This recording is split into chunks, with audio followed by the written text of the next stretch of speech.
Hi everyone, it's Annie from A Phoenix Healing. I hope everyone is having a wonderful day. It's Sunday, March 23rd, 2025, and I was guided to do a collective reading for today and for the week ahead.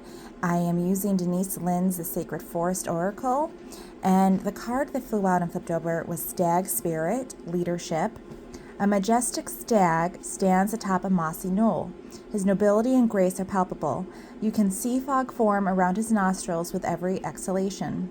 He does not need to announce his might. Simply and utterly, he is powerful, without words or proclamation. In many traditions, the elusive and mysterious white stag is considered king of the forest. With his noble antlers and his proud stance, he carries a commanding energy. This card is calling you to claim leadership of your life. Now is the time to step out of the shadows and become a beacon for others. Don't allow anyone or anything to dim your light. You may be asked to take on a position of authority. Even if you have been in the background in the past, this is your time to step up and shine. Remember that a leader isn't necessarily defined by age, status, or income. A true leader is someone who is commanding, passionate, and motivating. They have a vision and are able to make decisions with clarity and strength. The greatest leaders are those who know how to serve and act as stepping stones for others to reach their dreams.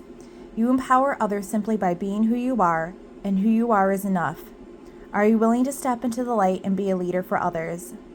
In European folklore, a white stag signifies extraordinary adventures. In others, the stag is a fairy beast that represents a quest for spiritual wisdom. These themes may appear in your life in the near future. The spirit of the stag says, you inspire others to greater heights. Step into leadership in your life. You are a beacon for others. Shine in your own life. Be gentle with yourself and others. However, do not play small. Take action. This is your time. Step up. I think this is a beautiful message for this week ahead, especially as we most recently just entered Aries season. And Aries season is the first sign of the zodiac, and it is a leader. It very much, especially as a fire sign, promotes that leadership, taking authority, empowering others, and of course being a fire sign about shining bright. So I feel that's very fitting as we're walking into the season. I definitely feel that energy that we're coming even closer to a lot of letting things, die out that don't need to be that don't need to be in our life anymore. We are in that world year of 9, and especially if someone is in a personal year of 9, as I said before in many videos, is just, this is the year of conclusions and endings, moving on to the next step of things, the next phase, and just letting old things die, really, that need to die out and just cycle out. So this is a wonderful time for, those who are awakened and light workers to be to influence people even more by your light, by your heart, the love for humanity, doing good things for others.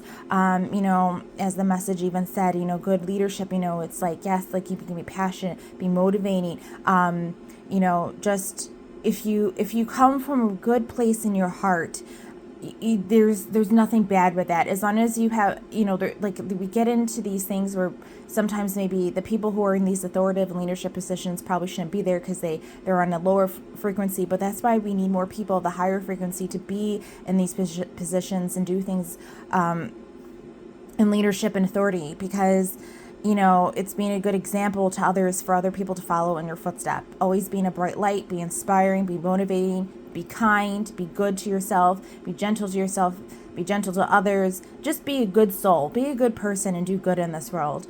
That is, after all, why you're here. You are a light worker, you're part of the collective, and you're here to do good.